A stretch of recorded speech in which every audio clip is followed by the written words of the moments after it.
அன்பு நேயர்களுக்கு இனிய வணக்கம். இது உங்கள் தமிழன் தொலைக்காட்சியின் அரசியலரங்கம் நிகழ்வுக்கு உங்களை அன்புடன் வரவேற்பதில் மகிழ்ச்சி அடைகிறேன். மற்றும் இந்த நிகழ்ச்சிக்கு இன்று சிறப்பு அழைப்பாளராக வந்திருப்பவர் தமிழ்நாடு பால் முகவர்கள் தொழிலாளர் நலச்சங்கத்தின் நிறுவன தலைவர் கவிஞர் பொன்னுசாமி அவர்கள் நம்முடன் இணைந்திருக்கிறார். அன்புடன் வரவேற்போம். வணக்கம் சார். வணக்கம் சார். எப்படி சார் இருக்கீங்க? ரொம்ப நல்லா இருக்கேன். நீங்கள் எப்படி இருக்கீங்க? நல்லா இருக்கும்.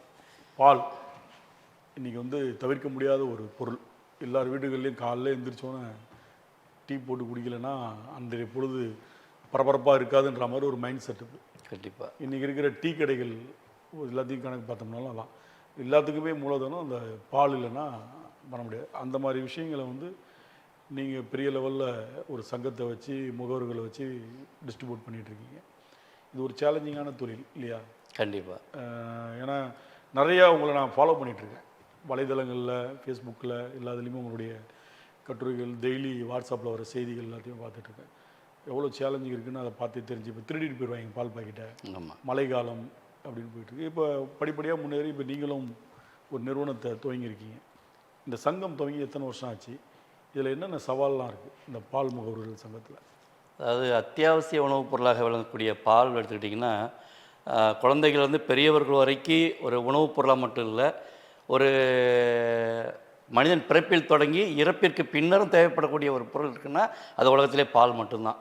ஏன்னா பிறந்த குழந்தைக்கும் பால் ஊற்றுறோம், இறந்த பிறகும் பால் ஊற்றுறோம். ஸோ அப்படிப்பட்ட இந்த ஒரு மிக முக்கியமான பொருளாக விளங்கக்கூடிய இந்த பால் உற்பத்தி, விநியோகம், இதில் ஈடுபட்டு கொள்ளக்கூடியவர்களுக்கு பார்த்திங்கன்னா அவர்களுடைய உரிமைகளை கூட கேட்பதற்கு அவங்களுக்கு நேரமே கிடையாது. ஏன்னா அழுகிற குழந்தைக்கு கூட ஒரு குழந்தை கூட அழுதாதான் தாய் தொட்டிலேருந்து தூக்கி பால் கொடுப்பாங்க. இல்லைன்னா இதை தூங்குற குழந்தைக்கு டிஸ்டர்ப் தொல்லை பண்ணுவானே அப்படின்னு சொல்லிட்டு அவங்க பாட்டுக்கு அமைதியாக இருப்பாங்க. அப்படி அழுகிற குழந்தைக்கு தான் பால் கூட கிடைக்குன்ற சூழ்நிலையில் இங்கே பால் விநியோகத்தில் ஈடுபட்டு கொள்ளக்கூடிய பால் முகவர்களுக்கு அழணுன்றது கூட, அழுதாதான் நமக்கான உரிமைகள் கிடைக்குன்றது கூட தெரியாத அளவுக்கு தான் இன்றைக்கி இந்த துறையில் முழு நேரமாக இயங்கிக்கிட்டு இருக்காங்க. ஏன்னா மக்கள் உறங்கிக்கிட்டு இருக்கக்கூடிய நள்ளிரவில் தொடங்கி பணிக்கு போகிற வரைக்கும் அந்த விநியோக தொழிலில் தொடர்ந்து ஈடுபட்டுக்கிட்டு இருக்கிறதுனால பகல்லையும் உங்களுக்கு இந்த டீ கடை உணவங்களுக்கு பால் சப்ளை இருக்கும். சப்ளையெல்லாம் முடிச்சுட்டு கிடைக்கிற நேரத்தில் தூங்கலாமான்னு தான் அவங்களுக்கு தோணுமே தவிர அவங்களுக்கு போய் நம்ம உரிமைகளை அரசுகிட்டையோ சம்மந்தப்பட்ட பால் நிறுவனத்தையோ கேட்கணுன்றது தோன்றதே இல்லை. அப்படிப்பட்ட நிலையில் தான் நான் 2005 அந்த பால் வணிகத்துக்கு வந்தேன். ஒரு ஓராண்டுலேயே இந்த வணிகத்தில் இருக்கக்கூடிய நிறைய சிக்கல்கள், ரெண்டாவது உழைப்புக்கேற்ற வருமானன்றது பூஜ்ஜியமாக தான் இருந்தது. அப்போ இதுக்கு ஏதாவது ஒன்று பண்ணணும் அப்படிங்கும்போது என்னுடைய மனைவி எவ்வளவோ ஒரு இது பண்ணிகிட்ருக்கேன். நான் ஒரு சுயாதீன பத்திரிகையாளராகவும் இருந்தேன், ஒரு நட்பு பூங்கான ஒரு மாத இதழும் நடத்தி கொண்டு இருந்தேன். அப்போது நீங்கள் இந்த துறைக்கு ஏதாவது ஒன்று பண்ணணும். அப்போ என்னைய ஒரு ரோல் மாடலாக வணிகர் சங்க பேரவைத் தலைவர் வெள்ளையன் அவர்களை தான் நான் ரோல் மாடலாக எடுத்துக்கிட்டேன். என்னுடைய திருமணமும் அவர் தலைமையில் தான் நடந்தது. மீச கூட ஒரு மாதிரி தான். ஆமாம். அப்போது என்னுடைய மனைவி வெள்ளையன் அவர்கள் வணிகர் சங்கங்களுக்கு ஒரு விடிவெள்ளியாக அவங்க இருந்தாங்களோ, அது பால் முகவர்களுக்கு ஏதாவது நீங்கள் ஒன்று பண்ணுங்க அப்படின்ற அடிப்படையில் தான் அந்த ஊக்கம் தான் ஒரு பால் முகவர் சங்கம் தொடங்கணுன்ற எண்ணத்தை 2008 எங்களுக்குள்ளே விதைச்சிது.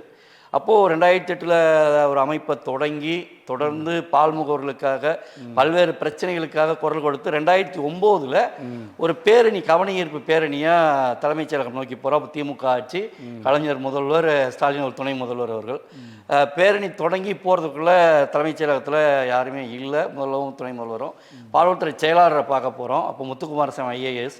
அப்போது அவர்கிட்ட போய் பால் முகவர்கள் வந்திருக்கோம், சங்கத்தில் வந்திருக்கோம், கோரிக்கை மனு கொடுக்கணும் அப்படின்னு சொல்லிட்டு என் கோரிக்கை மனு பார்த்து பால் முகவர்கள் யாருன்னு கேட்குறாரு. ஸோ அவர்களை பொறுத்த வரைக்கும் ஆவினில் இருக்கக்கூடிய மொத்த விநியோகஸ்தர்கள் மூலமாக தான் பொதுமக்களுக்கு பால் பாக்கெட் போகுதுன்னு அரசு அதிகாரி நினச்சிக்கிட்டு இருந்த காலகட்டம். ஸோ பால் முகவர்கள் என்கின்ற ஒரு சமுதாயமே இருக்குன்றது அரசு அதிகாரிகளுக்கு யாருக்குமே தெரியல. இப்படி ஒரு பிரிவினர் இருக்காங்க, இவங்களால தான் பால் பாக்கெட் நம்ம வீடு தேடி வருது. தினசரி வெயில் அடித்தாலும், மழை பெஞ்சாலும், பனி பெஞ்சாலும் தங்குதடையெல்லாம் பால் விநியோகம் நடக்கிறது பால் முகவர்களான்றது அரசு அதிகாரிகளுக்கு யாருக்குமே தெரியல. அப்போ அன்றைக்கி உட்கார்ந்து இந்த துறையில் கிட்டத்தட்ட 1.5 லட்சம் பால் முகவர்கள் இருக்காங்க தமிழ்நாடு முழுக்க. ஆவின் தனியார் பாகுபாடு இல்லாமல் அது வருஷத்தில் 365 நாளும் எங்கள் வீட்டில் ஒரு துக்க நிகழ்வு நடந்தாலும் சுக நிகழ்வு நடந்தாலும் எல்லாத்தையும் ஒத்தி வச்சுக்கிட்டு இந்த பால் விநியோகத்தை ஈடுபட்டுக்கிட்டு இருக்கோம் அப்படிங்கும்போது அவர் உண்மையிலே ஆச்சரியப்பட்டு பார்த்தார். இப்படி ஒரு பிரிவு இருக்குன்றதே நீங்கள் சொல்லி தான் தெரியும் அப்படிங்கும்போது, அப்போ எங்களுக்கான ஒரு நலவாரியம் வேணும், பால் முகவர்களுக்கான ஒரு நலவாரியம், எந்தெந்த துறைகளுக்கோ அரசு வந்து நலவாரியம் அமைச்சிருக்கு, முகவர்களுக்கு ஒரு நலவாரியம் வேணும். ரெண்டாவது, ஆவியினுடைய முகவர்களுக்கு நேரடி தொடர்பே கிடையாது. தனியார் பால் நிறுவனங்களோடு நேரடி தொடர்பு இருக்குது, தனியாரோடு ஆவியினோட நேரடி தொடர்பு இல்லை. ஸோ எங்களுக்கு நேரடி தொடர்பு வேணும்னு உள்ளிட்ட ஒரு 5 அம்ச கோரிக்கைகளை அவர்கிட்ட கொடுத்தோம். நாங்களும் கவனத்துக்கு கொண்டு போகிறோன்னாங்க. அதன் பிறகு துணை முதல்வராக இருந்த மு க ஸ்டாலின் அவர்களை 2 முறை ஆழ்வார்பேட்டை இல்லத்தில் சந்தித்து பேசினோம். எங்களுடைய கோரிக்கையெல்லாம் கேட்டாங்களே தவிர, கிணத்துல போட்ட கல்லாகவும் கடலை கரைச்ச பெருங்காயமாக தான் போனதே தவிர அதற்கான எந்த விதமான முன்னெடுப்பும் அரசு தரப்புலேருந்து எடுக்கலை. ஸோ தனியாரும் பார்த்திங்கன்னா அவர்களுடைய சுய ஆதாயத்தை மட்டும்தான் பார்த்தாங்களே தவிர, கொள்முதல் விலை உயர்வு சமயத்தில் கூட பால் முகவர்களுக்கான வருமானத்தை உயர்த்தி கொடுக்கறதே முன் வர்றதே கிடையாது. அப்போ நாங்கள் வந்து பால் முகவர்களுக்கான வருமானத்தை சதவிகித அடிப்படையில் பண்ணி கொடுங்க, விலைவாசி உயர்வுக்கேற்ற வகையில் முகவர்களுடைய வருமானம் உயரணும் அப்படின்னா சதவிகித அடிப்படையில் வருமானம் கொடுக்கறது தான் ஒரே தீர்வாக இருக்கும். ஒவ்வொரு முறையும் யாசகம் கேட்பது மாதிரி உங்கள்கிட்ட வந்து எங்களுக்கு கமிஷன் ஏற்றி கொடுங்க, கமிஷன் ஏற்றி கொடுங்க கேட்க முடியாது. ஸோ நீங்கள் சதவிகித அடிப்படையில் நிர்ணயம் பண்ணிட்டீங்கன்னா, நீங்கள் எப்போதெல்லாம் விலை உயர்த்துறீங்களோ அப்போல்லாம் தானாக பால் முகவர்கள் வருமானம் தானாக உயர்ந்துட்டு போகும். அப்படிங்கும்போது தனியார் பால் நிறுவனம் அதை பற்றி கவனத்தில் எடுத்துக்கிறதாகவே இல்லை. அப்போ 2011 பால் விற்பனை விநியோக வரலாற்றிலேயே இல்லாத ஒரு முடிவை நாங்கள் எடுக்கக்கூடிய ஒரு நிலைக்கு தள்ளப்பட்டோம். திருமலா பால் நிறுவனம் வந்து ஒரு தன்னிச்சையான, அதாவது 2011 ஆவின் விலை உயர்வு நடந்தது. அதனைத் தொடர்ந்து தனியார் பால் ஒரே ஆண்டில் பார்த்திங்கன்னா கிட்டத்தட்ட 3 முறை விலை உயர்த்திட்டு லிட்டருக்கு வெறும் 5 பைசா மட்டும் கமிஷனாக உயர்த்தி கொடுத்தாங்க. யாசகம் பெறுவர் கூட 50 காசு குறைஞ்சி வாங்கிறது இல்லை. அதை விட படு கேவலமாக எங்களை அவமானப்படுத்தக்கூடிய வகையில், அவமதிக்கக்கூடிய வகையில் வெறும் 5 காசாக கொடுத்தாங்க. அப்போது பால் முகவர்களுடைய மிகப்பெரிய அளவு கொந்தளிப்பு ஏற்பட்டுச்சு. அப்போது முகவர்களை ஒன்று திரட்டி ஆவினை தவிர தனியார் பால் முற்றிலுமாக புறக்கணிக்கக்கூடிய, விநியோகத்தை புறக்கணிக்கக்கூடிய ஒரு முடிவு எடுத்தோம். முடிவு அது கசப்பான முடிவு தான், வேறு வழி இல்லை. அப்படி கசப்பான முடிவு எடுத்த பிறகு தான் தனியார் பால் கொஞ்சம் இறங்கி வர ஆரம்பித்தாங்க. விற்பனை விலை உயர்வு சமயத்தில் ஏதோ சதவீதங்கள் நிர்ணயம் பண்ணலன்னா கூட ஒரு சிறு சிறு வகையில் முகவர்களுக்கான கமிஷன் தொகையை உயர்த்தி கொடுத்துருக்காங்க. அந்த வகையில் 2008 இந்த பால் முகவர் சங்கம் தொடங்கப்பட்ட பிறகு பால் முகவர்களுக்கான வருமானத்தை கணிசமான அளவு உயர்த்தினதில் எங்களுடைய பங்கு இருக்குன்றதுல ஒரு ஆத்ம திருப்தி எங்களுக்கு. இப்போ நீங்கள் மட்டும் இந்த பால் முகவர்கள் சங்கம் இருக்கா, இல்லை வேறு எதுவும் சங்கம் இதே மாதிரி இருக்கா? அதாவது எங்களிடமிருந்து பிரிஞ்சு போனவர் தான். இப்போ எப்படி தமிழ்நாடு வணிகர் சங்க பேரவையிலேருந்து பிரிஞ்சு போன அமைப்புகள் இருக்காங்களோ, அது மாதிரி பிரிஞ்சு போனவங்க லெட்டர் பேடு அமைப்புகளாக ஒரு சிலர் இருக்காங்க. நம்ம அவர்களை பற்றி நம்ம பெரும்பாலும் பேசுறது இல்லை. ஏன்னா கார்ப்பரேட் நிறுவனம் எப்போதுமே ஒரு சங்கத்தை வச்சு ஒரு தொழில் சார்ந்த விஷயத்தை எப்போதுமே பண்ண மாட்டாங்க. கண்டிப்பாக அதை உடச்சி 3-4 ஆக்கினா தான் அவங்க அதை பிஸ்னஸ் பண்ணுவாங்க. அதனால தான் அந்த கேள்வி கேட்டு 100க்கு 100% நீங்கள் கேட்ட கேள்வி உண்மையான விஷயம். அது இருக்குது. ஏன்னா நம்ம ஒரு இலக்கு நோக்கி பயணிக்கும் போது நம்ம கவனத்தை திசை திருப்பணும் அப்படின்னா அந்த இலக்கு வந்து தோல்வியில் தான் முடியும். ரெண்டாவது, நம்ம இன்னொருத்தரை பற்றி ஒருத்தரை வளர்த்து விடணும் அப்படின்னா அவரை பாராட்டி தான் பேசணும்னு இல்லை. ஒருத்தரை பற்றி நம்ம குறை சொன்னோம்னாலே ஆட்டோமேட்டிக்காக அதை பற்றி இன்னும் 2 பேர் பேசுவாங்க, இன்னும் 2 பேர் நம்மகிட்ட கேள்வி கேட்பாங்க. அதுக்கு நாம் இடம் கொடுக்கக்கூடாது. நம்முடைய இலக்கு பால் முகவர்களுக்கான நலன், பால் உற்பத்தியாளர்களுக்கான நலன், அது மட்டும்தான் இலக்கு. அந்த இலக்கு நோக்கி ஓடிக்கிட்டு இருக்கோம். எந்த விதமான ஒரு சுய ஆதாயத்தை எதிர்பார்த்து போகிறதில்ல. சென்னையிலேருந்து கன்னியாகுமரி வரைக்கும் இருக்கக்கூடிய பால் முகவர்கள் எந்த நேரத்தில் எந்த பிரச்சனைகளுக்காக அழைத்தாலும் கூட உடனடியாக குரல் கொடுக்கக்கூடிய ஒரு அமைப்பாக தொடர்ந்து நம்ம செயல்பட்டுக்கிட்டு இருக்கோம்.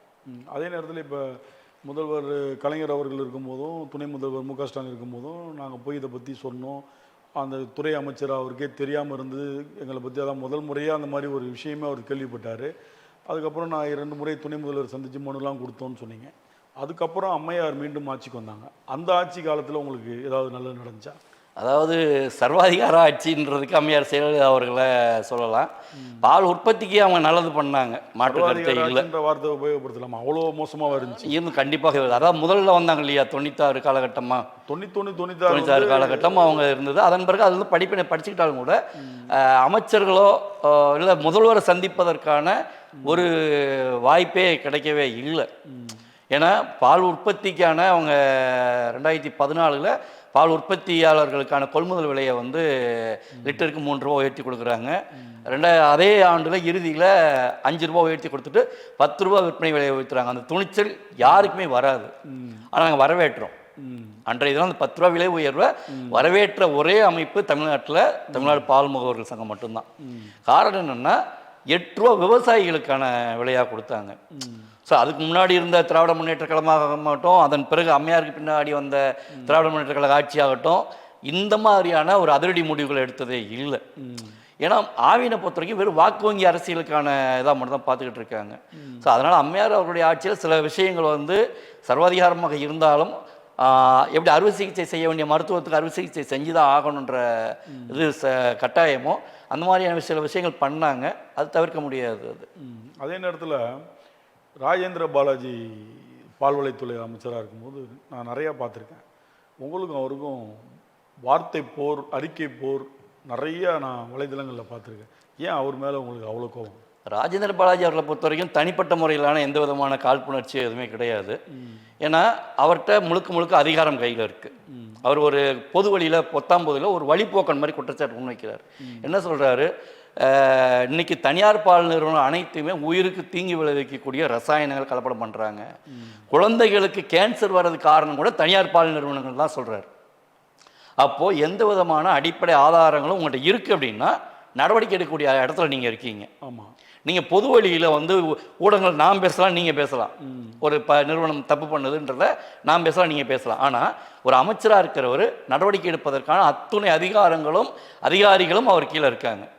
அப்போது சம்மந்தப்பட்ட நிறுவனங்கள் மேலே ஆய்வு செய்து நடவடிக்கை எடுத்துட்டு இந்தந்த நிறுவனங்கள் கலப்படம் பண்ணியிருக்காங்க, ஸோ இது வந்து உயிருக்கு தீங்கு விளைவிக்கக்கூடிய ரசாயனங்கள், இது இந்த நோய்களை உண்டாக்கும்னு சொல்லியிருந்தால் உள்ளபடியே வரவேற்றிருக்கலாம். ஆனால் போகிற போக்கில் 19 ஆவின் பால் பொருட்கள் அறிமுக விழாவில் பேசுகிறாரு. நீங்கள் ஆவினுக்கான அமைச்சர் மட்டும் இல்லை, இன்றைக்கி போக்குவரத்து துறை அமைச்சர் இருக்கார், மருத்துவத்துறை அமைச்சர் இருக்காங்க, கல்வித்துறை அமைச்சர் இருக்காங்கன்னா அவங்க அரசு பள்ளிக்கூடங்களுக்கும் கல்லூரிகளுக்கும் அரசு மருத்துவமனை அமைச்சராக இருக்காங்க. எல்லாத்துக்கும் தானே இருக்காங்க. ஆனால் பால்வளத்துறை மட்டும் ஏன் ஆவினுக்கான துறை அமைச்சராக மட்டுமே இருந்துக்கிட்டு இருக்கு? அப்போ நீங்கள் ஆவின் பால் பொருட்கள் அறிமுகளால் போயிட்டு தனியார் பால் குறை சொல்கிறீங்கன்னா நீங்கள் இப்போ அடிப்படை ஆதாரத்தை கொடுங்கன்னு கேட்குறோம். ஸோ நாங்கள் அந்த துறையில் நீண்ட காலமாக இருந்துக்கிட்டு இருக்கோம்.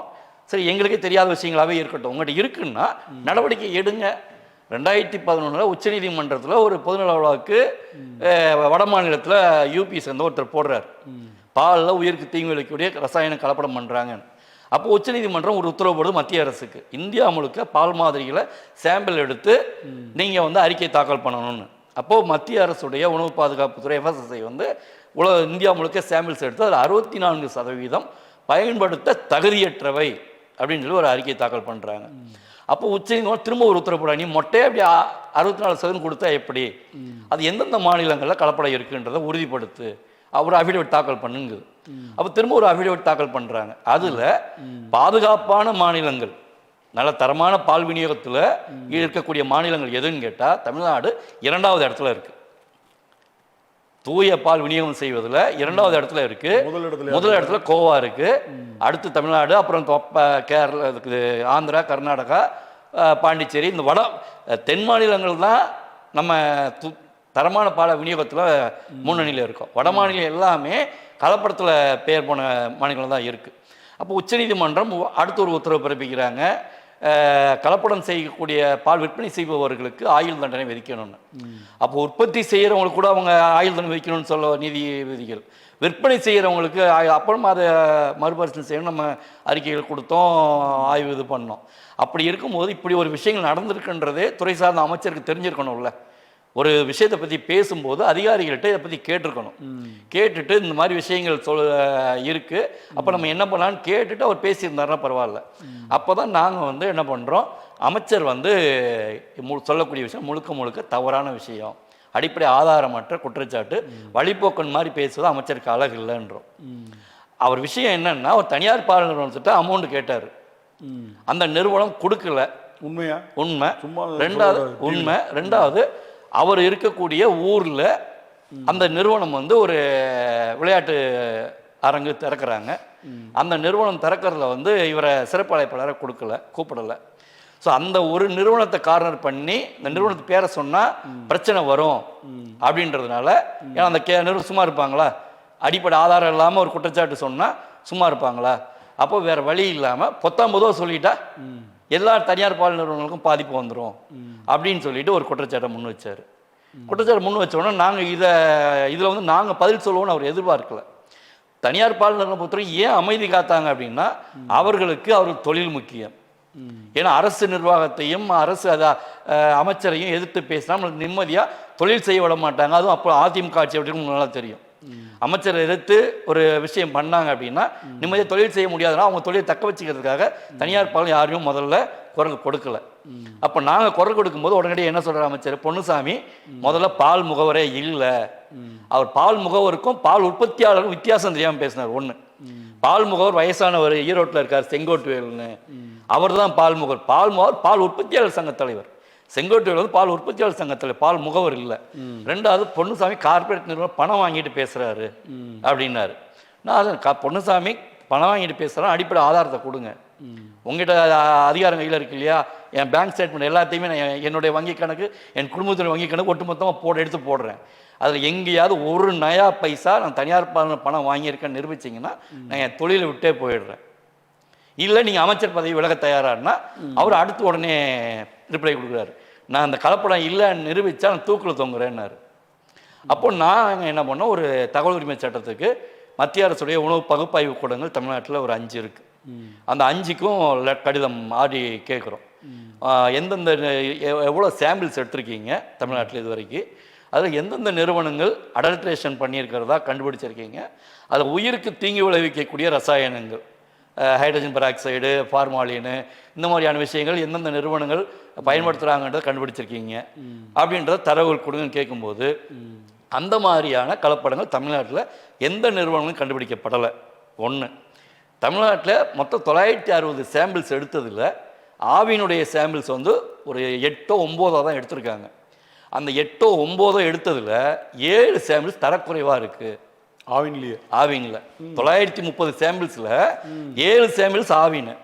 அந்த 9ல் 7 சாம்பிள்ஸ் தரக்குறைவு. 7 தரக்குறைவில் 3 வந்து அடல்ட்ரேஷனுக்கு கேஸே போட்டிருக்காங்க. அப்போது தனியார் வந்து லூஸில் விற்கிறாங்க இல்லையா, கேனில் கொண்டு போய் அங்கங்கே விற்கிறாங்க, தண்ணி கலப்பாங்க. தண்ணி கலக்கும்போது அதில் தரம் குறைவாக இருக்கும், கொழுப்பு சத்து 4% இருக்கணும்னா அதில் 3 தான் இருக்கும். அந்த மாதிரியான குற்றச்சாட்டுகள் தான் பதிவு செய்யப்பட்டிருக்கிறத தவிர ரசாயனங்கள் கலப்படம் இல்லைன்னு உறுதியாயிடுச்சு. அப்போ நாங்கள் ஆதாரத்தை திரட்டியிருக்கோம். உங்களை மாதிரியான ஊடக நண்பர்களும் ஆய்வகங்களில் கொடுத்து ஒரு 4-5 முன்னணி நிறுவனங்கள் சின்ன பாலையும் சாம்பிள்ஸ் கொடுத்து அவங்களும் ஆய்வுக்கு உட்படுத்தினாங்க. எதுலேயும் அந்த மாதிரியான அடல்ட்ரேஷன் இல்லைன்னு தெரிஞ்சு போச்சு. அதுவும் இல்லாமல் ஒரு 4 தனியார் பால் நிறுவனங்கள் இவர் மேலே உயர்நீதிமன்றத்தில் வழக்கும் தொடுத்தாங்க, எங்கள் பிஸ்னஸை பாதிக்கப்படுற மாதிரி இவர் பண்ணுறாங்கன்னு. ஸோ உயர்நீதிமன்றம் இவருக்கு வாய்ப்பு போட்டுச்சு, அடிப்படை ஆதாரம் இல்லாமல் எதுவும் பேசக்கூடாது, ஆதாரம் இருந்தால் நடவடிக்கை எடுங்க அப்படின்னு. அதைத்தான் நாங்களும் சொன்னோம். நீதிமன்றம் என்ன சொன்னதோ அதைத்தான் ராஜேந்திர பாலாஜிக்கு நாங்கள் சொன்னோம். ஆதாரம் நடவடிக்கை எடுங்க, நாங்கள் வரவேற்கிறோம். நாங்களும் அதைத்தான் சொல்லுவோம். தரமான பால் கொடுக்கக்கூடிய நிறுவனங்கள் தரமற்ற யார் யார் பண்ணுறாங்கன்னு நீங்கள் ஆய்வு செஞ்சு ஒரு வெப்சைட் கிரியேட் பண்ணி அதில் போடுங்கன்றோம். ஏற்கனவே நாங்கள் அதை பற்றி அரசுக்கு கோரிக்கை வச்சுட்டு இருக்கோம். 2010 அந்த பொதுநல வழக்கு எப்போ வந்துச்சோ அப்போத்துலேருந்து தமிழ்நாடு அரசு கோரிக்கை வச்சுட்டு இருக்கோம். தரமான பால் பொதுமக்கள் கிடைப்பதை உறுதி செய்யணும். அதுக்கு ஒரு அதிரடிப்படி ஆய்வுக்குழு அமைங்கன்னும். பொதுமக்கள் சைடில், சமூக ஆர்வலர்கள் சைடில், உணவு பாதுகாப்புத்துறை அதிகாரிகள் சைடில், பால் நிறுவனம் சைடிலும் ஒரு 5-6 பேர் கொண்ட ஒரு குழு அமைங்க. ஒவ்வொரு பால் நிறுவனம் அதிரடியாக ஆய்வுகள் மேற்கொள். திடீர்னு போங்க, டெஸ்ட் பண்ணுங்க, அங்கே அடல்ட்ரேஷன் இருக்குன்னு கண்டுபிடிச்சிங்கன்னா இம்மீடியட்டாக அந்த நிறுவனத்தை இழுத்து மூடி சீல் வைங்க. அந்த கம்பெனியோட ஓனருக்கு மேலே நீங்கள் அரசு கைது நடவடிக்கை எடுத்து நடவடிக்கை எடுங்கன்னு சொல்கிறோம். அது நீங்கள் அதில் ஒரு வெப்சைட் இது பண்ணி நீங்கள் எடுக்கக்கூடிய நடவடிக்கைகளை வெளிப்படைத்தன்மையோடு அதை தெரியப்படுத்துங்கன்றோம். அதை 2011 நாங்கள் அரசுக்கு கோரிக்கை வச்சுருக்கிறோம். ஆனால் நீங்கள் எதுவுமே செய்யவே இல்லையே. செஞ்சுட்டு நீங்கள் அதை பற்றி சொல்லியிருந்தீங்கன்னா, குற்றச்சாட்டு சொல்லியிருந்தீங்கன்னா பரவாயில்ல. ஆனால் அவர் உங்ககிட்ட வச்ச குற்றச்சாட்டுலாம் வந்து அம்மையார் இறந்ததுக்கு அப்புறம் தான் அந்த வாக்குவாதங்கள் போச்சு, அதுக்கு முன்னாடி கிடையாதுல்ல? ஆமாம், அதுக்கு முன்னாடி அம்மையார் உயிரோடு இருக்கும்போது அவங்க இருந்த வரைக்கும் எந்த அமைச்சரும் அவ்வளோ போல்டாக பேசினாங்க. அவங்க இருந்த வரைக்கும் பேசினாருன்னா அவர் மறுநாள் அமைச்சர்களே இருக்க முடியாது. ஆமாம், அவங்கள மாரி யாருமே பேசவே முடியாது போல்டாக. அப்போது நீங்கள் அவங்க இருந்த வரைக்கும் எதுவும் பேசலை. அவங்க போன பிறகு இந்த மாதிரியான ஒரு 19 குற்றச்சாட்டை முன் வைக்கிறீங்க. அது ஒரு அமைச்சருக்கு அழகு இல்லைல்ல. கண்டிப்பாக. ஆனால் இருந்த அமைச்சர்கள்லேயே உங்களுக்கும் அவருக்கும் தான் பயங்கர டஃப்பு. ஆமாம், அதாவது மற்ற அமைச்சர்கள்லாம் பணம் சம்பாதிக்க குறியாக இருந்தாங்க. இவர் பணம் சம்பாதிக்கிறதுல வந்து தேவையெல்லாம் வாயை விட்டு மாட்டிக்கிட்டாரு. ரெண்டாவது அவர் மேலே நிறைய ஆவிங்கள தீபாவளி ஸ்வீட் உற்பத்தி சைடில் பால் கொள்முதல் நிலையங்களுக்கு வலுக்கட்டாயமாக பட்டாசு சிவகாசி பட்டாசு உரிமையோட ஒப்பந்தம் போட்டுக்கிட்டு மறைமுக ஒப்பந்தம் போட்டுக்கிட்டு அந்த பட்டாசை வந்து பால் உற்பத்தியில் கண்டிப்பாக தீபாவளிக்கு வாங்கி ஆகணும்னு வலுக்கட்டாயமாக திணிச்சது. இந்த மாதிரி நிறைய குற்றச்சாட்டுகளை வந்து நாங்கள் அப்போதைய முதல்வர் எடப்பாடியார் அவர்களுடைய கவனத்துக்கு தலைமைச் செயலர் போய் நிறைய முறை மனு கொடுத்துருக்கோம். தலைமைச் செயலாளர் கிரிஜா வைத்தியநாதன் அவர்களுக்கு போது அவர்களுக்கு மனு கொடுத்துருக்குறோம். எந்த விதமான நடவடிக்கையுமே எடுக்கப்படவே இல்லை அந்த டைமில். ஆமாம், அதே நேரத்தில் திமுகவில் வந்து அமைச்சர் நாசர் இருந்தார் இல்லையா, இப்போ அவருக்கும் உங்களுக்கும் கூட கொஞ்சம் கான்ட்ரவர்சி போச்சு இல்லை? அப்போ வர பால்வளத்துறை அமைச்சர் எல்லாருமே பொன்னுசாமி அவர்களுடன் ஏன் இணக்கமாக இருக்க மாட்டேன், இல்லை பொன்னுசாமி ஏன் அமைச்சரோட இணக்கமாக இருக்க மாட்டார்? இணக்கமாக இருக்கணும்னு நீங்கள் எப்படி நினைக்கிறீங்க? இணக்கன்றது வந்து நம்மளை காம்ப்ரமைஸ் பண்ணிட்டு போனால் மட்டும் இணக்கமாக இருக்க முடியும். இணக்கம் காம்ப்ரமைஸ் மட்டும் இல்லை, ஒரு சாப்பிட்டா கேட்டு கூட நம்ம உரிமைகளை பெறலாமே. கண்டிப்பாக. நாங்கள் எங்களுடைய நாசரோட எதிர்ப்பினை பார்த்தீங்கன்னா நீங்கள் எப்பத்துல இருந்துன்னு பார்த்தீங்கன்னா திமுக ஆட்சிக்கு வந்து ஒரு 6-7 மாதம் கழித்து தான் எங்களுடைய எதிர்வினை இருந்தது. ஏன்னா 10 ஆண்டுகள் அதிமுக ஆட்சியில் இருந்திருக்காங்க. 10 ஆண்டு அதிமுக ஆட்சியில் ஆவினில் எண்ணற்ற முறைகேடுகள், ஊழல், அது பணியாளர்கள் நியமனத்தில் முறைகேடுகள், இதெல்லாம் வேற நம்ம தொடர்ந்து எதிர்க்கட்சி தலைவராக இருந்தால் மு.க. ஸ்டாலின் அவர்கள் அறிவாலயத்தில் 2 தடவை சந்தித்து நாங்கள் அந்த மனு கொடுத்துருக்கோம். சிபிஐ விசாரணை வைக்கிறதுக்கு நீங்கள் சட்டசபையில் அழுத்தம் கொடுக்கணும், சட்டசபையில் சிறப்பு தீர்மானம் கொண்டு வரணும் அப்படின்றது எதிர்க்கட்சி தலைவராக இருந்தால் மு.க. ஸ்டாலின் அவர்கிட்ட சொல்லியிருக்கோம். ஸோ 2021 சட்டமன்ற தேர்தலில் எங்களுடைய இந்த நாங்கள் மனு கொடுத்தோம் இல்லையா, அதை வச்சே பிரச்சாரத்தில் நிறைய இடத்துல பேசியிருக்காங்க. குறிப்பாக விருதுநகரில் சிவகாசியில் பேசும்போது இந்த மாதிரி தமிழ்நாடு பால் முகவர் தொழிலாளர் சங்கம் இந்த மாதிரி ஒரு குற்றச்சாட்டு தொடர்ந்து முன் வச்சுக்கிட்டு இருக்காங்க. ஆனால் அப்போது எடப்பாடியார் நடவடிக்கை எடுக்கலை. நாங்கள் ஆட்சிக்கு வந்தால் ராஜேந்திர பாலாஜி தப்பிக்க முடியாது, ஓடவும் முடியாது, ஒளியவும் முடியாதுன்னாரு. அந்த காணொலி இன்னும் சமூக வலைதளங்களில் இருக்குது, ஸ்டாலின் அவர்கள் பேசிய காணொலி. இல்லை, அதே மாதிரி தான் அவர் ஓடலாம் செஞ்சார். அவர் ஓட செஞ்சார். அது எதுக்காக இல்லை, அவர் எதுக்காக ஓடினார்? அவர் வேலை வாய்ப்பு வாங்கி தரேன்னு சொல்லி ஏமாத்தின புகாரின் பேரில் தான் ஓடினார். ஆனால் ஆவினில் முறைகேடு செஞ்சதா நீங்கள் அதில் ஏதாவது நீங்கள் கேஸ் ஃபைல் பண்ணீங்களா? இல்லை இல்லை, கிட்டத்தட்ட 1000 கோடி ரூபாய்க்கு மேலே முறைகேடு நடந்திருக்குன்றதுக்கான தரவுகளோடு நாங்கள். ஆனால் அதில் நியமனம் பண்ணவங்க எல்லாத்தையுமே வந்து பிரேக் பண்ணாங்கல்ல? ஆமாம், அது பண்ணாங்க. அது நீதிமன்றம் தலையிட்டு தான் நடவடிக்கை எடுத்துச்சு, திமுக அரசு பண்ணலை. அதுவும் அதிமுக ஆட்சி இருக்கும்போதே தடை பண்ணிட்டாங்க, நீதிமன்றம் தடை பண்ணிடுச்சு. திமுக ஆட்சிக்கு வந்து பண்ணலை. அப்போது நாங்கள் சரி, இவர் பேசியிருக்காங்க, பிரச்சாரத்தில் பேசியிருக்காங்க, ஆட்சிக்கு வர வந்திருக்காங்க, கண்டிப்பாக பால்வளத்துறைக்கு ஆவினுக்கு நல்லது பண்ணுவாங்க அப்படின்றதுல நாசர் அவர்களை சட்டமன்ற வளாகத்தில் சந்தித்து 2 முறை சந்தித்து மனு கொடுத்து கடந்த ஆட்சியில் நடந்த தவறுகளெல்லாம் சுட்டி காமிச்சு நீங்கள் நடவடிக்கை எடுக்கணும் அப்படின்னு சொல்லி நாங்கள் ஒரு கோரிக்கை மனு கொடுக்குறோம். இப்போ தான் நீங்கள் சொல்லும் போது சொன்னீங்க இந்த மாதிரி விஷயங்கள்லாம் பண்ணாங்க அப்படின்னு. அதே நேரத்தில் வந்து இப்போ தாவேக அரசு பொறுப்பேற்று ஒரு 2 மாதங்கள் நிறைவு பெற போகுது. நீங்கள் இப்போ இதுக்கு முன்னாடியே நீங்கள் சில கோரிக்கைகள்லாம் வச்சுருக்கீங்க, அதை நான் வலைதளங்களில் பார்த்துருக்கேன், எனக்கும் நீங்கள் பர்சனலாக அனுப்பிச்சிருக்கீங்க, படிச்சிருக்கேன். இப்போ இந்த அரசு வந்து 60 நாளில் பெருசாக நம்ம டிமாண்ட் வைக்க முடியாது. ஏற்கனவே திமுகவுக்கு நீங்கள் 6 மாதம் டைம் கொடுத்தாரு, அப்போ இவங்களுக்கு ஒரு 1 வருஷமாவது டைம் கொடுப்பீங்களா? அதாவது முதல்ல அமைச்சர்களோடு மோதல் போக்குன்னு சொன்னீங்க, அதுக்கு மட்டும் விளக்கம் சொல்லிடுறேன். நாசர் அவர்களை முதல்ல சந்தித்து நடந்த விஷயங்கள் எல்லாத்தையும் தெளிவுபடுத்தி ஆவினை காப்பாற்றணும்னா சில அதிரடி மாற்றங்களை பண்ணணும், நீங்கள் பண்ணீங்கன்னா முழுசாக நாங்கள் சப்போர்ட் பண்ணுறதுக்கு பால்மோர் சப்போர்ட் பண்ணுறது தயாராக இருக்கோம் அப்படின்னு. அவங்க திமுக ஆட்சிக்கு வரும்போது ஆவினுக்கான பால் கொள்முதல் ஒரு நாளைக்கு 38.26 லட்சம் லிட்டர் ஆவினுக்கான பால் கொள்முதல். இவங்க ஆட்சிக்கு வந்து நாசர் நாங்கள் கோரிக்கை மனு கொடுத்து 2 தடவை சந்தித்த பிறகு 3-4 மாதத்தில் ஆவினுக்கான பால் கொள்முதல் 25 லட்சம் லிட்டரமாக சரிவடைஞ்சிருச்சு. என்ன காரணம்? காரணம் என்னென்னா மறைமுகமான அதிகாரிகள் மூலமாக பால் கொள்முதலை குறைக்க சொல்லி கொள்முதல் பண்ணுறாங்க இல்லையா, தனியார் நிறுவனங்கள் உள்ள வரணுன்றதுக்காக. அதை விட நீங்கள் பாலா கொள்முதல் பண்ணி விற்பனை செஞ்சால் அதிகாரிகளும் அரசியல்வாதிகளும் பணம் பார்க்க முடியாது.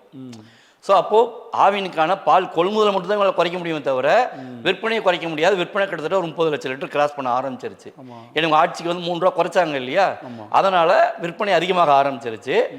அதிமுக ஆட்சியோட 2 லட்சம் லிட்டர் விற்பனை கூட ஆரம்பிச்சிருச்சு. அப்போது இதுக்கு பாலுக்கான பால் உற்பத்தி செய்வதற்கான மூலப்பொருட்கள், ஏன்னா அதில் 4 வகையாக பால் பிரிக்கிறாங்க இல்லையா, அப்போ அதுக்கான பால் பவுடர் வேணும், வெண்ணெய் வேணும். அந்த வெண்ணையும் பால் பவுடரும் எங்கேருந்து வரும்னா, நம்மகிட்ட அதிகமாக பால் கொள்முதல் நடக்கும்போது அந்த பால்ல இருந்தே வெண்ணெய் எடுத்து வச்சுப்பாங்க. வெண்ணெய் எடுக்கக்கூடிய அந்த ஸ்கிம்டு மில்கை பவுடராக்கி வச்சுப்பாங்க. ஸோ பற்றாக்குறை காலங்கள்லையோ இல்லை பால் உற்பத்திக்கு தேவைப்படும் போதோ இந்த வெண்ணெயையும் அதை கிரீம்னு சொல்லுவாங்க, அந்த கிரீமையும் பால் பவுடரையும் சேர்த்து கொழுப்பு சேர்த்து அந்த ஆரஞ்சு பாக்கெட்டு பச்சை பாக்கெட்டு உற்பத்தி பண்ணுவாங்க. இதுதான் வழக்கமான நடைமுறை. இப்போது நமக்கு பால் 25 லட்சம் தான் வருது, விற்பனை 30 லட்சம். 30 லட்சம் விற்கணும்னா குறைஞ்சது நீங்கள் 38-40 லட்சம் கொள்முதல் பண்ணால் மட்டும்தான் இதை நீங்கள் உற்பத்தி பண்ண முடியும். அப்போ என்ன பண்ணுறாங்க, ராஜஸ்தான், மகாராஷ்டிரா உள்ளிட்ட மாநிலங்களில் பால் பவுடர் வெண்ணையும் வாங்குறதுக்கு ஒரு டெண்டர் இல்லை, NCDFIன்னு சொல்லிட்டு தேசிய பால்வள வாரியத்துக்கு கீழே இருக்கக்கூடிய அதில் இவங்க வந்து கொள்முதல் பண்ணுறாங்க. நாங்கள் அந்த கொள்முதல் பண்ணக்கூடிய நிறுவனம் யார், அது ஏன்னா அதில் கூட்டுறவு பால் நிறுவனங்கள் மட்டும்தான் அதில் உறுப்பினராக இருக்க முடியும். அப்படி கூட்டுறவு பால் நிறுவனம் மட்டும்தான் உறுப்பினராக இருக்க முடியும் போது அவங்கள்ட்ட மட்டும்தான் கொள்முதல் பண்ணணும். ஆவினாக இருந்தாலும், அமுலாக இருந்தாலும், நந்தினியாக இருந்தாலும் கூட்டுறவு பால் நிறுவனம் சக கூட்டுறவு பால் நிறுவனம் மட்டும் தான் வாங்கணும். தவிர்க்க முடியல, நம்ம கிடைக்கலன்ற போது மட்டும்தான் டெண்டர் கால்ஃபேர் பண்ணி வெளியில் வாங்கணும். ஸோ 4-5 மாதம் ஆச்சு, பால் இங்கே சேல்ஸுக்கு வந்து இப்போ பொதுமக்களுக்கு தட்டுப்பாடாக இருக்குது, கேட்குற பால் கொடுக்க மாட்டேன்றாங்க ஒரு சூழ்நிலை. அப்போது இவங்க வந்து வெளியில் வாங்குறாங்கன்ற தகவல் வருது. அதற்கான தரவுகளை தேடும்போது உள்ளபடியே அதிர்ச்சியாக இருந்தது. ஏன்னா இவங்க ஆட்சிக்கு வந்தது மே மாதமா, ஆகஸ்ட் மாதம் மகாராஷ்டிராவில் ஒரு கூட்டுறவு பால் நிறுவனம் பேரில் ஒரு 7 நிர்வாக இயக்குநரை கொண்டு ஒரு நிறுவனம் பதிவு செய்யப்படுது. அந்த natural delight dairy agro products லிமிடெட்னு சொல்லிட்டு ஒரு நிறுவனம் பதிவு, அந்த கூட்டுறவு சங்க விதிகளில், அந்த மாநிலத்தோட கூட்டுறவு சங்க விதிகளில் மல்டி ஸ்டேட் கோஆபரேட்டிவ்ஸ்ன்றதில் ரிஜிஸ்டர் பண்ணப்படுது. அந்த நிறுவனம் அந்த NCDFIயில் ஒரு மெம்பராக ஜாயின் பண்ணிக்குது. ஸோ அந்த நிறுவனத்திலேருந்து இவங்க பால் பவுடரும் வெண்ணையும் கிட்டத்தட்ட ஆயிரக்கணக்கான டன்னு வாங்குறாங்க. சரி, அந்த நிறுவனத்துக்கு உள்ளபடியே தொழிற்சாலை இருக்கா, பால் ஃபேக்ட்ரி இருக்கான்னு பார்த்தா உள்ளபடியே அதிர்ச்சியான விஷயம், அவங்களுக்கு பால் ஃபேக்ட்ரியே கிடையாது, பால் கம்பெனியும் கிடையாது. பேருக்கு ரெஜிஸ்டர் பண்ணி வச்சுட்டு அவங்க இன்னொருத்தங்கிட்ட இருந்து வாங்கி இங்கே கைமாத்துறாங்க. ஸோ அப்போ அதில் மிகப்பெரிய அளவுக்கு முறைகேடு நடந்திருக்குன்றத முதல்வரோட கவனத்துக்காக, ஏன்னா முதல்வர் சந்திக்கிறதுக்கு ஒரு பினாமி நிறுவனமாக கூட இருக்கலாம். ஆமாம், அப்போது அதுக்கு நம்ம முதல்வரோட கவனத்துக்கு சந்திக்க முயற்சி பண்ணுறோம், கிடைக்கல. மின்னஞ்சல் வாயிலாகவும் உங்களை மாதிரி ஊடக நண்பர் வாயிலாகவும் கொண்டு போகிறோம். அப்போவும் எந்த விதமான நடவடிக்கையும் எடுக்கப்படலை. அப்போது வேறு வழி இல்லாமல் ஊடகங்கள்கிட்ட நம்ம வந்து பேசும்போது இது அமைச்சருக்கும் நமக்கும் ஒரு மோதல் போக்க தொடருது. ரெண்டாவது, இப்போ 2022 கொள்முதல் விலையை 3 ரூபா ஏற்றுறாங்க. அதை நாங்கள் வரவேற்கிறோம். உற்பத்தியாளர்களுக்கான விலையை 3 ரூபா ஏற்றும் போது வரவேற்கிறோம், ஆட்சிக்கு வந்து 3 ரூபா குறைச்சும் போது நாங்கள் வரவேற்றோம். இது வந்து பால் முகவர்களுக்கான வருமானம் உயர்த்தப்படலை, இருந்தாலும் வரவேற்றோம். ஆனால் அந்த விற்பனை விலையை மாற்றி அமைச்சாங்க இல்லையா, அதில் நாசர் மிகப்பெரிய தவறு பண்ணார். ஏன்னா 3 ரூபா ஏற்றுனா எல்லா பாலுக்கும் 3 ரூபா ஏற்றணும். 3 ரூபா கொள்முதல் ஏற்றுனா விற்பனை விலையை வழக்கமாக அதுலேருந்து 20% அதிகமாக ஏற்றுவாங்க சேல்ஸ் ரேட்டு. அம்மையார் ஜெயலலிதா அவர்கள் வந்து 8 ரூபா கொள்முதலை ஏற்றி 10 ரூபா விற்பனை விலையை ஏற்றினாங்க. இவர் எடப்பாடியார் வந்து 4 ரூபா ஏற்றி விற்பனை 6 ரூபா ஏற்றினாங்க. ஸோ இதுதான் நடைமுறை. ஸோ நிர்வாக செலவுகள் இருக்குது, ப்ளஸ் முகவர்களுக்கான கமிஷன் இருக்குது. இதெல்லாம் பண்ணணும் போது கொள்முதல் விலைக்கும் விற்பனை விலைக்கும் 2 ரூபா 3 ரூபா வித்தியாசம் அதிகமாக இருந்தால் மட்டும்தான் அந்த நிர்வாகத்தை செயல்படுத்த முடியும். ஆனால் இவர் 3 ரூபா ஏற்றிட்டு பச்சை பாக்கெட்டில் 3 ரூபா ஏற்றுறாங்க. ஆரஞ்சில் மாதாந்திர அட்டைக்கு ஏற்றவே இல்லை. மாதாந்திர அட்டைக்கு இன்னைக்கு வரைக்கும் ஏற்றப்படவே இல்லை. இன்னைக்கு பால் 48 ரூபாய்க்கு பால் கிடைக்க மாட்டேங்குது, மாட்டுப்பால் லிட்ரு. ஆனால் மாதாந்திர அட்டை வச்சு வாங்கக்கூடிய பொதுமக்களுக்கு 46 ரூபாய்க்கு இன்றைக்கும் ஆவின் விநியோகம் பண்ணிக்கிட்டு இருக்கு. ஏற்கனவே 3 ரூபா லிட்டருக்கு குறைச்சதுலேயே மாதத்துக்கு 1 கோடி ரூபாய் ஆவினுக்கு லாஸு. இவங்க 5 வருஷம் முழுசாக இருந்திருக்கிறாங்க, 60 கோடி ரூபாய் அதன் மூலமாகவே ஆவினுக்கு இழப்பு. ப்ளஸ்ஸு இந்த ஒரு லிட்டருக்கு நீங்கள் ஆரஞ்சு கடையில் போய் வாங்கினா 60 ரூபா லிட்ரு, மாதாந்திர அட்டை கொடுத்து வாங்கினா 46 ரூபா லிட்ரு, கிட்டத்தட்ட 24 ரூபா ஒரு லிட்டருக்கு வித்தியாசமாக வைக்கிறீங்க. அப்போது இந்த மாதாந்திர அட்டை யார் வாங்குறாங்கன்னா ஏழை எளிய சாமானிய மக்கள் வாங்கலை. அப்பர் மிடில் கிளாஸ் தான் வாங்குறாங்க, இருக்கப்பட்டவங்க நல்ல வசதி வாய்ப்பு உள்ளவங்க வாங்குறாங்க. அப்போது நாசர் அதுக்கு ஒரு விளக்கம் சொல்கிறாரு, நாங்கள் வந்து கமர்ஷியல் பயன்பாட்டுக்குள்ளது தான் நாங்கள் ஏற்றியிருக்கோம், ஏழை எளிய மக்களுக்கான அட்டைதாரர்களுக்கு நாங்கள் உயர்த்தலை அப்படின்றாரு. இதை எப்படி ஏற்றுக்க முடியும்? அப்போது ஒரு பாக்கெட்டு டெய்லி கடையில் காசை கொடுத்து வாங்கிட்டு போகிறவன் ஏழை எளிய மக்களை, ஒரு மாதத்துக்கான பால் காசை 1.5 மாதத்துக்கு முன்னாடியே முன்பணம் கட்டி வாங்குறவங்க ஏழை எளிய மக்களா அப்படின்ற விளக்கத்தை நம்ம ஊடகங்கள் முன்னாடி கொடுக்கும்போது அதுவும் ஒரு எதிர்வினையாற்றக்கூடியதாக தொடங்குது. அதுக்குள்ளே நாசர் அவர்களை மாற்றுறாங்க. மனோதங்கராஜ் அவர்கள் வந்த உடனே முதல் நாளே எங்களை சந்திக்கிறதுக்கு அவர்கள் தரப்புல இருந்தே கூப்பிடுறாங்க. அதுக்கு முன்னாடி தான் நாங்கள் அரசுக்கு ஒரு கோரிக்கை வச்சுருந்தோம், சிபிஐ என்கொயரிக்கு இந்த அடல் பால் பொருட்கள் கொள்முதல் செஞ்சதில் மிகப்பெரிய முறைகேடு நடந்திருக்கு, அதில் 2-3 ஆவின் அதிகாரிகள் தொடர்பில் இருக்காங்க. ஸோ இது அமைச்சருக்கும் அதில் பங்கு இருக்கலாம்ன்ற சந்தேகம் வருது. ஸோ நடவடிக்கை எடுக்கணும்னு மனு கொடுக்குறோம், மாற்றிடுறாங்க. அப்போது மனோதங்கராஜ் அவர்கள் தரப்பில் இருந்து அழைப்பு வருது. அன்று இரவே சந்திக்கிறோம், அவர் அமைச்சர் பொறுப்பேற்ற அன்றைய தினமே சந்திக்கிறோம். சந்தித்து அப்போ அவர் பேசிய பேச்சுக்கள் எங்களுக்கு ரொம்ப நம்பிக்கையாக இருந்தது. நிறைய கண்டிப்பாக மாற்றத்தை பண்ணிடலாம், நிறைய நல்ல விஷயங்கள் பண்ணலாம், நீங்கள் எங்களோட இருங்க, நாங்கள் சப்போர்ட் பண்ணுறோம். அப்போ நாங்களும் சொன்னோம், நீங்கள் ஆவினில் நிறைய மாற்றத்தை கொண்டு வாங்க, மோர்களுக்கானதை கொடுங்க, பால் உற்பத்தியாளர்களுக்கான விலையை வந்து ஆண்டுக்கு ஆண்டு மாற்றி அமைங்க, கண்டிப்பாக உங்களுக்கு எல்லா வகையிலையும் பால் முகரசங்க சப்போர்ட்டாக இருக்கும். நாங்கள் குறுக்கோளியில் எந்த சூழ்நிலையும் ஆதாயத்துக்காக ஒரு ரெக்கமெண்டேஷனுக்காக யார்ட்டையும் வந்து நாங்கள் நிற்க மாட்டோம் அப்படின்னு சொல்லி பேசும்போது, இது வரைக்கும் என்னென்ன ஆவின முறைகேடுகள் நடந்திருக்கோ அதற்கான ஆவணங்களை கொடுங்கன்னு கேட்குறாரு. கண்டிப்பாக நான் நடவடிக்கை எடுக்கிறேன் அப்படின்னு. அவரோட உதவியாளர் செந்தில் ஒருத்தர் இருந்தார், அவர்கிட்ட கொடுங்க, கண்டிப்பாக நடவடிக்கை எடுப்போம்னாரு. மறுநாள் ஆழ்வார்பேட்டையில் ஒரு இடத்துல சந்தித்து செந்தில்கிட்ட கிட்டத்தட்ட 200 பக்க ஆவணங்களை அதிமுக ஆட்சியில் நடந்த ஊழலாக முறைகேடுகளாகட்டும், நாசர் வந்த பிறகு நடந்த முறைகளை எல்லாத்தையுமே அவர்கிட்ட கொடுத்து, இதன் மூலமாக ஆவினுக்கு மிகப்பெரிய இழப்பு நடந்துக்கிட்டு இருக்கு, இதெல்லாம் நீங்கள் சரி பண்ணாலே பால் விற்பனை விலையை உயர்த்தாமலேயே கொள்முதல் விலையை உயர்த்தி கொடுக்க முடியும் அப்படின்றத சொன்னால் கண்டிப்பாக பண்ணுறோன்னாங்க. ஆனால் எந்த விதமான நடவடிக்கை எடுக்கல. அப்புறம் 2 தடவை கூட நாங்கள் நேரில் சந்தித்து பேசினோம் மனோதங்கராஜ் அவர்களை.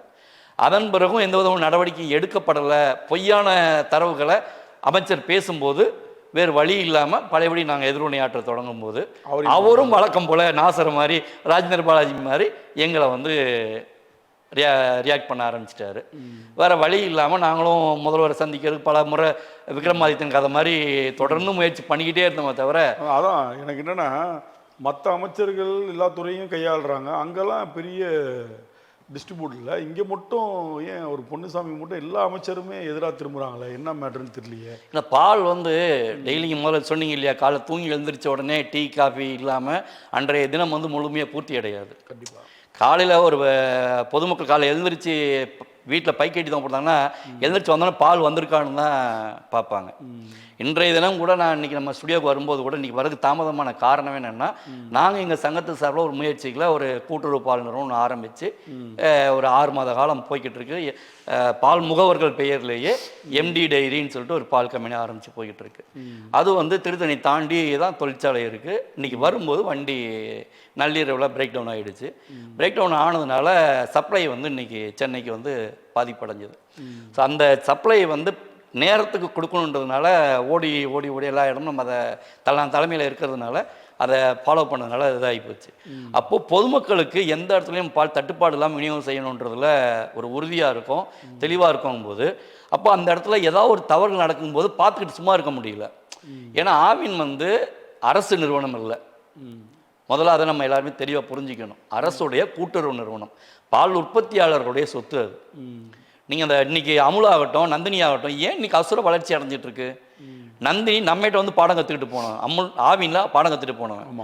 பாடம் கற்றுட்டு போகும்போது ஒரு நாளைக்கு 19 லட்சம் லிட்டர் தான் கொள்முதல்.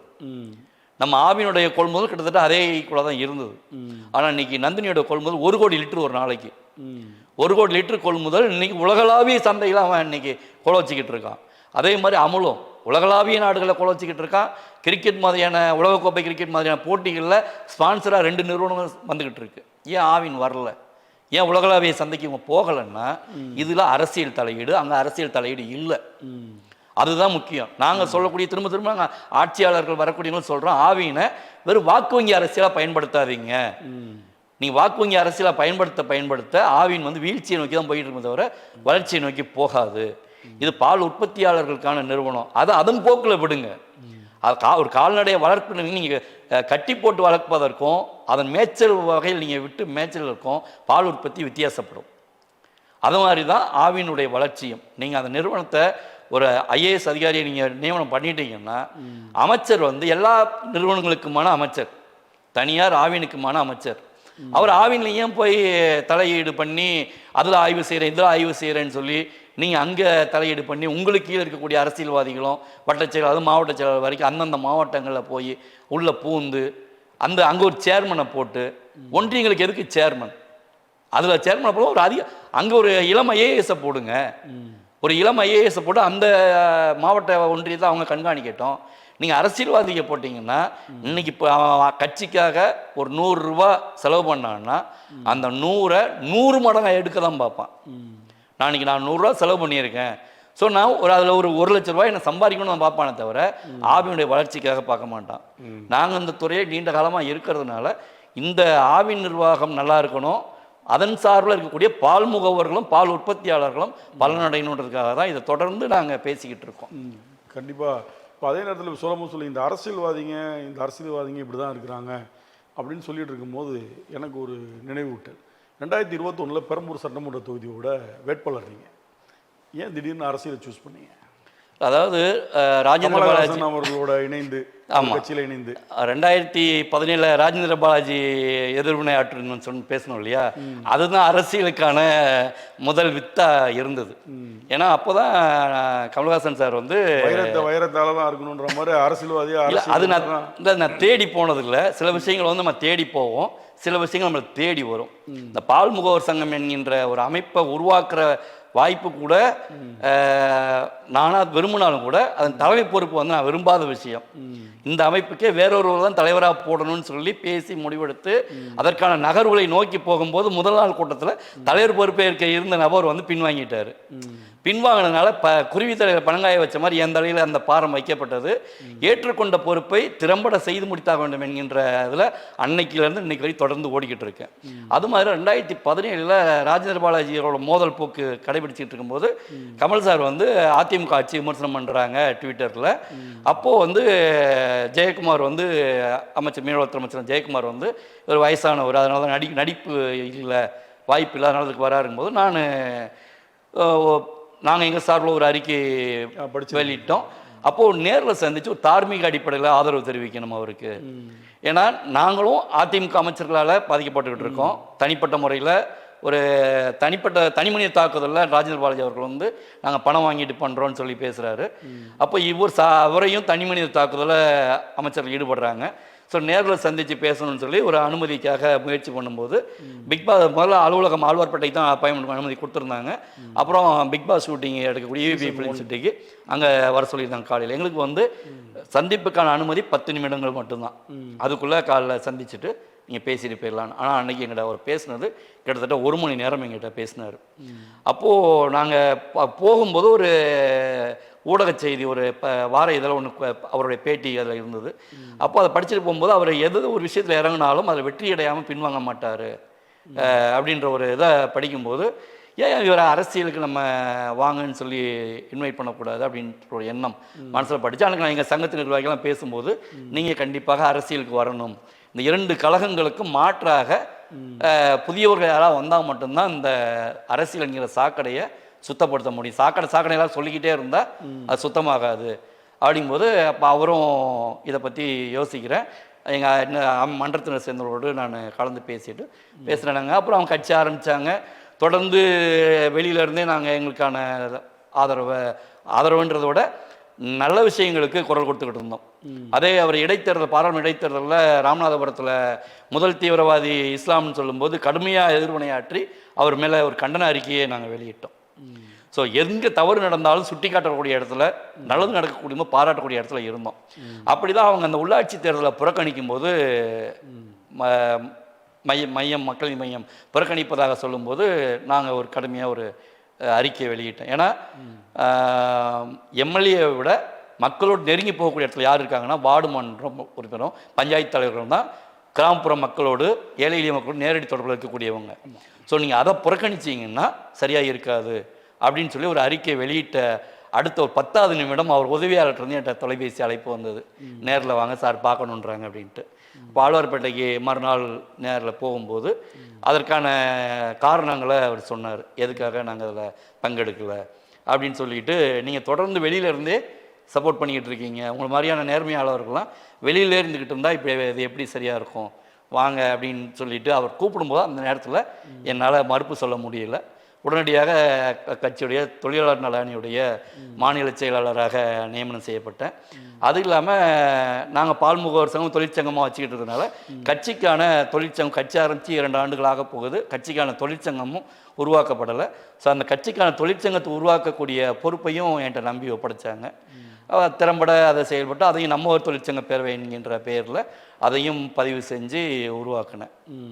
2021 தேர்தல் வந்தது, அதில் என்னை நிற்க சொன்னாங்க. நிற்க சொல்லும்போது என்னுடைய பொருளாதார நிலை என்னன்னு எனக்கு தெரியும். இன்றைக்கி ஒரு தேர்தலில் நிற்கனா குறைஞ்சது ஒரு 50-60 லட்ச ரூபா செலவு பண்ணாமல் தேர்தலில் நிற்க முடியாது. அப்போ அந்த நிலைமையில் 1 லட்ச ரூபா கூட செலவு பண்ணக்கூடிய நிலைமையில் நான் இல்லை. அப்போது கட்சிக்கு அந்த தேர்தல் நிற்கிறதுக்கே வேட்புமனுக்கு வந்து 25,000 ரூபா கட்டணும்.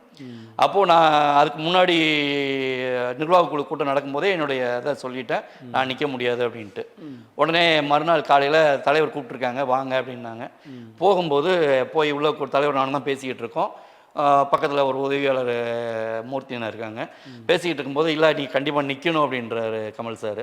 இல்லை சார், என்னுடைய பொருளாதார நிலை இதுதான், என்னால் செலவு நிற்க முடியாத போது நீங்கள் அதை பற்றி கவலைப்படாதீங்க, உங்களுக்கான செலவை நான் பார்த்துக்கிறேன், தேர்தலுக்கான செலவு நான் பார்த்துக்கிறேன், நான் இப்போ இது கட்டுறது கூட என் கையில் காசு இல்லை அப்படின்னா உடனடியாக அவரோட வங்கி கணக்கில் இருந்து எனக்கான 25,000 ரூபா அவர் கட்டினார். 25,000 ரூபாய் கேட்டு அந்த இதில் வேட்பாளர் நிற்க வச்சாங்க. வேட்பாளர் நிற்க வைக்கும்போது பிரச்சாரத்துக்கு தேவையான செலவு முதல்ல ஒரு 5 லட்ச ரூபா செலவு பண்ண கொடுத்தாங்க, திரும்ப ஒரு 3 லட்ச ரூபா கொடுத்தாங்க. எனக்கு என்ன வருதுன்னா, அவங்க பிரச்சாரத்துக்கு வரேன்னு சொல்லியிருந்தாங்க, 2-3 தான் தேதி கொடுத்தாங்க, வரல. அதில் நான் எந்த ஒரு அரசியல்வாதிகளும் செய்யாத ஒரு விஷயத்தை நான் பண்ணேன்.